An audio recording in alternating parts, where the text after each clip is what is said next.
Hello दोस्तों, तो वापस स्वागत है आपका एंशिएंट इंडिया के इस कोर्स में। हम बात कर रहे हैं यूनिक टेक की और इंडियन फिलॉसफी हम डिस्कस कर रहे थे। लास्ट वीडियो में हमने बात करी थी उपनिषद की, हमने बात करी थी ब्रह्म की, हमने बात करी थी आत्मा और प्रकृति की। अब बात करते हैं उस 6 फिलॉसफी में सांख्य और योग का डिस्कशन करते हैं। सो योगा से ही होगा ऐसा बाबा जी कहते हैं, राइट? तो आइए समझते हैं। तो मैं अभिषेक श्रीवास्तव और आपने अब तक अगर चैनल सब्सक्राइब नहीं किया तो डू सब्सक्राइब, प्लस कमेंट करिए, बताइए हमें कि हाँ जो है ये सीरीज आपको कैसी लग रही है, overall feedback and all. Plus कुछ आगे अगर हमें कुछ और पढ़ाना चाहिए तो do let us know. Already आप लोगों ने काफी कुछ बताया एंड प्लीज कंटिन्यू। तो आइए शुरू करते हैं।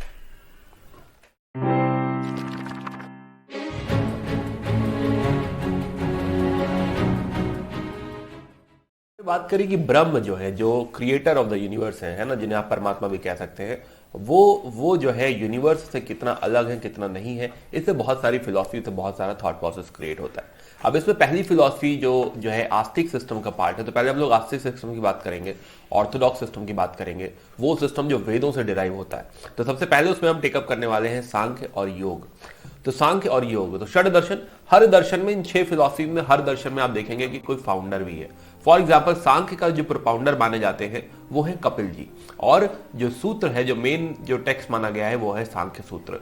सिमिलरली योग दर्शन में आप देखेंगे कि Patanjali is the founder and योग सूत्र जो है मेन टेक्स्ट माना गया है।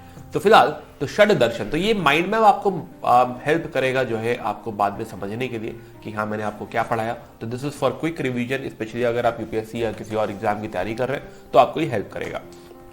तो सांख्य दर्शन, नाउ सांख्य दर्शन एक्चुअली बात करता है संख्या की, राइट? बिल्कुल इनिशियल फिलॉसफी है ये, जो संख्या की बात कर रहा है, जो कह रहा है कि भाई एक होता है प्रकृति,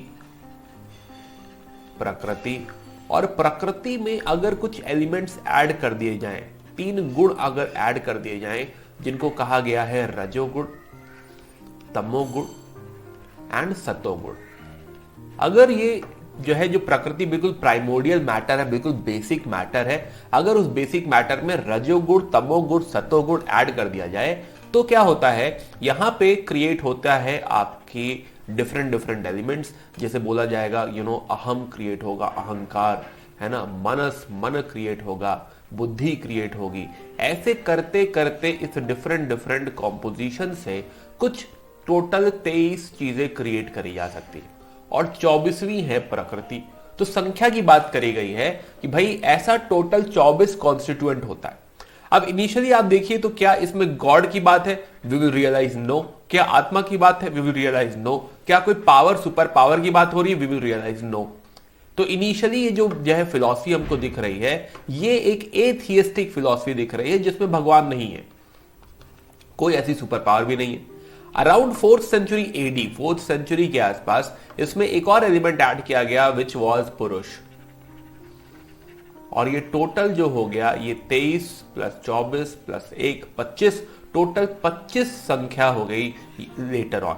तो इनिशियली कहीं ऐसी पावर, आत्मा वगैरह का जिक्र नहीं था, बट फिर ये हो गया प्रकृति यानी मैटर, और पुरुष आप इसे फोर्स कह सकते हैं, आप आत्मा कह सकते हैं, शक्ति कह सकते हैं, जो भी आप कहना चाहें। तो लेटर ऑन डेवलपमेंट है कि हाँ भाई उसे पुरुष या आत्मा की बात भी करी गई। तो अब सवाल उठता है कि भाई जो है कहना क्या चाहते हैं इससे। हम जो है अगर मोक्ष की बात कर रहे हैं कि भाई इन बातों से मोक्ष कैसे मिलेगा, तो मोक्ष का कॉन्सेप्ट क्या है, कैसे इस बात से मोक्ष तक कैसे पहुंचेंगे। तो जो इस फिलॉसफी का जो ध्येय है वो ये है कि भाई हमें अपने आप को, हमारी गलती क्या है कि हम अपने आप को अहम, मनस, बुद्धि, इन सब चीजों के साथ एसोसिएट कर लेते हैं। हम मान लेते हैं कि अभिषेक श्रीवास्तव क्या है, अभिषेक श्रीवास्तव ये बुद्धि है, अभिषेक श्रीवास्तव, जो अभिषेक श्रीवास्तव का मन है वो है अभिषेक श्रीवास्तव, या फिर जो अहम है हमारा, उसके साथ हम अपने आप को एसोसिएट कर लेते हैं। और इसीलिए सांसारिक मोहमाया में, सांसारिक बंधनों में, रीबर्थ में, बार बार जन्म मरण की साइकिल में फंस जाते हैं, संसार में फंस जाते हैं। हमें जरूरत है समझने की कि भाई ये सब कुछ अलग अलग है, और हम अपने आप को इन 23 या इन 25 चीजों के साथ एसोसिएट ना करें। हम अलग अलग देखें कि हाँ जो है एक प्रकृति है, एक हमारा मैटर है जिससे हम बने हुए, उसमें कॉन्स्टिट्यूएंट्स पड़े हुए हैं बहुत सारे, और हमारी एक चेतना, कॉन्शियसनेस, आत्मा भी है, पुरुष। अगर हम इस सारी चीजों को अलग अलग देख पाए, अगर हमको ये ज्ञान हो पाए, तब कहीं जाकर हमको मोक्ष की प्राप्ति होगी, तब कहीं जाकर हम इस संसारिक मोहमाया या फिर इन बंधनों से मुक्त हो पाएंगे। यही फिलॉसफी जो है ये आपकी है सांख्य फिलॉसफी। जो बात करती है संख्या की, जो बात करती है नंबर्स की, कि भाई अपने आप को इनसे डिसोशिएट कर कर देखिए। तो आप देखेंगे कि फाउंडर, हमने कहा कि फाउंडर कपिल है, इसमें एक इंपॉर्टेंट टेक्स्ट भी है विच इज शक्ति तंत्र। उसके अलावा एग्जामिनेशंस में ऐसे सवाल पूछे जाते हैं कि भाई पहचानिए ये प्रोपाउंडर किस फिलॉसफी के साथ एसोसिएटेड है, या फिर टिक मारिए कि एसोसिएटेड है कि नहीं। तो जैसे कि ईश्वर कृष्ण, उन्होंने लिखी है संख्या कारिका, वचस्पति मिश्रा ने लिखी है तत्व कौमुदी। ऐसे कुछ स्कॉलर्स के नाम भी हम ध्यान रखेंगे। तो हम क्या बात कर रहे थे, हम बात कर रहे थे कि भाई 25 बेसिक प्रिंसिपल्स निकल के आ रहे हैं जिन्हें तत्व कहा जा सकता है, राइट, जिससे क्रिएशन होता है, जिससे हम लोग बनते हैं, जिससे दुनिया बनी है, यूनिवर्स बना है। उसमें सबसे पहले हमने देखा प्रकृति, मैटर, हमने बात करी 25th एलिमेंट पुरुष, जो कि बाद में ऐड करे गए थे, और उसके अलावा हमने देखा कि बहुत कुछ बीच में एग्जिस्ट करता है, जैसे कि इंटेलेक्ट, ईगो, एटसेट्रा एटसेट्रा। हो कैसे रहा ये, हमने कहा कि गुण, कुछ गुण होते हैं जो ऐड करने पड़ते हैं, जैसे कि रजोगुण यानी कि एक्टिविटी, जैसे कि तमोगुण यानी कि इनएक्टिविटी, प्लस हार्मनी मतलब सतोगुण हो गया। इन तीनों गुण के मिश्रण से अलग अलग कॉन्स्टिट्यूएंट्स क्रिएट होते हैं, जैसे कि इंटेलेक्ट बुद्धि, महत्व, जैसे कि ईगो अहंकार, या फिर माइंड मनस, और इसके साथ फिर हम जो है अपने आप को एसोसिएट कर लेते हैं। प्लस प्लस हमें जरूरी है कि हम इसमें से निकले, हम इसमें से इस जो है कॉम्बिनेशन को समझें, उसके लिए ज्ञान की जरूरत है। और ज्ञान 3 तरीके के होते हैं सांख्य फिलॉसफी में। ज्ञान हो सकता है परसेप्शन, प्रत्यक्ष, जो सामने है जिससे समझ के हम जो है आगे बढ़ रहे हैं, वो ज्ञान प्रत्यक्ष हो सकता है।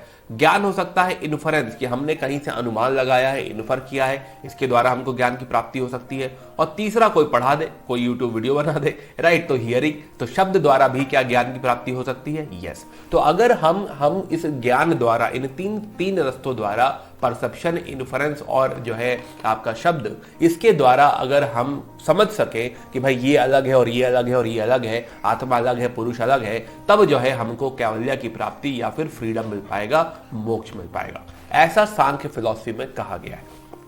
नाउ अगेन, तो इस माइंड मैप में आप देखिए तो यहां पे हमने बात करी कपिल की, हमने बात करी कॉन्स्टिट्यूएंट्स की, हमने बात करी तीनों गुण मिला कैसे बनेगा। फिर एक सत्यकारवाद की थ्योरी है जो इसी के साथ एसोसिएटेड है, जो बात कहती है कि इल्यूजन जो है, इल्यूजन जो माया है ना, माया जो है के बारे में बात करती सत्यकारवाद।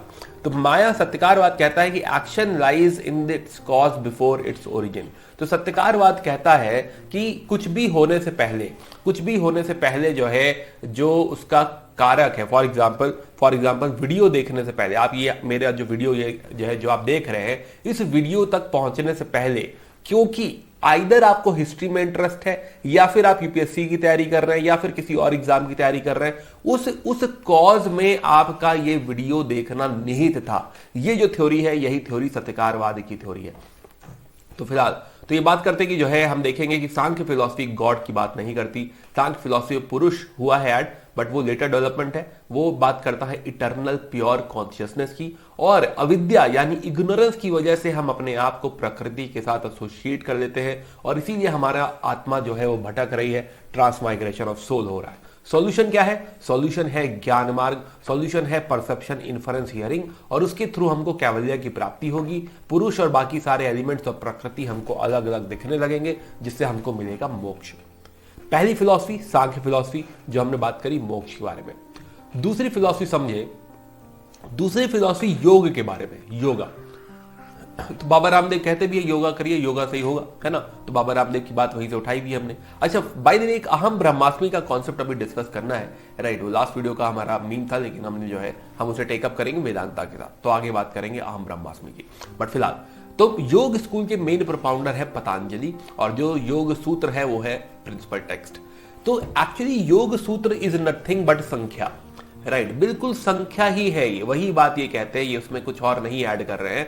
ये कह रहे हैं कि संख्या फिलॉसफी को, संख्या चीज को, हम आइडिया को पूरी तरह से मानते हैं, लेकिन संख्य फिलॉसफी में कहते हैं कि प्रोसेस नहीं बताया गया कैसे होगा, तो इन्होंने बताया योगा से होगा। बात समझ में आ रही है? तो कह रहे कि आपने ज्ञान वगैरह की बात करी, बट उससे कैसे होगा ये चीज आपने एक्सप्लेन नहीं करी है सांख्य फिलॉसफी में। तो योग फिलॉसफी सांख्य फिलॉसफी से एक स्टेप आगे जा रही है। तो yoga is nothing but Sankhya philosophy में ही वो ऐड कर देते हैं गॉड को, प्लस ऐड कर दे रहे हैं प्रोसेस को, कि भाई योगा से होगा। ये चीज वो यहां पे ऐड कर दे रहे हैं, जिससे आपको मोक्ष की प्राप्ति होगी। कैसे, बताता हूं। तो ये कह रहे हैं कि पहली बात तो देखो, मैक्स मूलर भी इसको यही कहते हैं कि दोनों फिलॉसफी सेम ही है, खाली इसमें क्या है कि एक संख्या में गॉड है और एक संख्या में गॉड नहीं है। तो योगा में गॉड भी एग्जिस्ट करते हैं, संख्या में गॉड नहीं थे। तो आप देखो तो संख्या तो ईश्वर संख्या यानी आपकी योग फिलॉसफी कहती है कि गॉड कोई क्रिएटर नहीं है, बल्कि एक सुपीरियर सोल है, एक एग्जॉल्टेड सोल है, राइट। और आपको मिल सकता है, आपको साल्वेशन मोक्ष मिल सकता है, बट इसके लिए आपको योग करना पड़ेगा, ध्यान लगाना पड़ेगा, उसका फिजिकल एप्लीकेशन करना पड़ेगा। ये कह रहे कि ज्ञान आपको कैसे लगा पाओगे, आप कह रहे कि जब आप आसन करते हैं या प्राणायाम करते हैं, ब्रीदिंग एक्सरसाइजेस वगैरह करते हैं, तो उससे क्या होता है कि आपका दिमाग खुलता है, आपकी कुंडलिनी जागृत होती है, और जब वो दिमाग खुलता है तभी आप उस ज्ञान को, जो हम कह रहे हैं कि परसेप्शन, इन्फरेंस, शब्द, इनसे जो हम अप्लाई कर सकते हैं, जिससे हम पुरुष और प्रकृति को अलग अलग देख सकते हैं, वो ज्ञान तभी हमें मिलेगा जब हम इस तरीके के आसन करेंगे, प्राणायाम करेंगे, योगा करेंगे। उससे हम जो है अविद्या यानी इग्नोरेंस से दूर जा सकेंगे। तब कहीं जाकर हम इन सारी चीजों को अलग अलग देख पाएंगे और हमको मुक्ति मिलेगी, मोक्ष मिलेगी, कैवल्या मिलेगी। ये फिलॉसफी है छोटी सी योग की। अब इसमें एक नाम आता है भोज का। तो भोज ने लिखी है भोजवृत्ति योगा के ऊपर, राइट। इसके अलावा जो है ये फिलॉसफी चर्वक इसको इस्तेमाल नहीं करते। मैं बताऊंगा चर्वक कौन होते, क्या होते। तो फिलहाल तो हमने बात करी योग की, कुछ जो है मैंने योगा के डेफिनेशंस भी दी हैं, तरह तरह के योगा। ये आपका होमवर्क है, आप पढ़ेंगे इसको। बट सवाल ये होता है कि न्याय कब मिलेगा, न्याय तो न्याय भी एक्चुअली एक तरह की फिलॉसफी है, और न्याय फिलॉसफी की हम बात करेंगे in the next video. Plus आप मुझसे जो है पढ़ सकते हैं यूपीएससी के लिए या फिर और किसी स्टेट की तैयारी के लिए, और आप मुझसे पूरी हिस्ट्री लाइव पढ़ सकते हैं एट अनअकैडमी। तो प्लस ये आप कोड यूज करिए TT100 ताकि आपको मैक्सिमम डिस्काउंट मिल सके। और modern India, ancient, medieval, art and culture, ये सारे कोर्सेज अनअकैडमी पे अवेलेबल है, आप इनको पढ़ सकते हैं वहां पे मेरे साथ। इसके अलावा do join this Telegram channel and ping me on this WhatsApp number. आप में से बहुत सारे लोगों का व्हाट्सएप जो है मैसेज पड़ा है मेरे पास, जिससे मुझे रिप्लाई करना है, प्लीज वेट, है ना, will do that. Thanks for watching, bye bye, take care, good day. For more videos like this, subscribe to our channel and do let us know about your experience in comments. And you can follow us on the Instagram, or you can connect us on Telegram or WhatsApp. Thank you.